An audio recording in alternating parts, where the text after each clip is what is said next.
எளியவனை குப்பையிலிருந்து உயர்த்துகிறவரே ஸ்தோத்திரம்.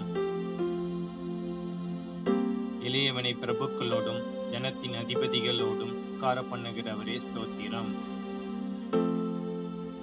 எளியவர்களின் நியாயத்தை விசாரிக்கிறவரே ஸ்தோத்திரம். திக்கற்றோரின் தகப்பனே ஸ்தோத்திரம்.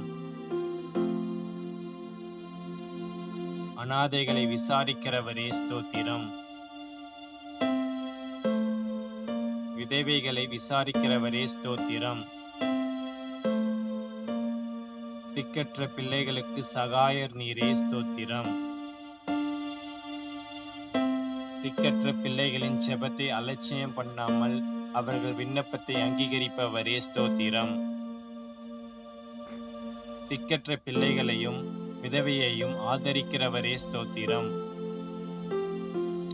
பரதேசிகளை காப்பாற்றுகிறவரே ஸ்தோத்திரம். பிதா, குமாரன், பரிசுத்த ஆவியானவருக்கே மகிமை உண்டாகட்டும். ஆமென். இந்த வீடியோ உங்களுக்கு பிரயோஜனமாக இருந்தால் லைக் பண்ணுங்க, ஷேர் பண்ணுங்க, சப்ஸ்கிரைப் பண்ணுங்க. தேங்க்யூ. God bless you.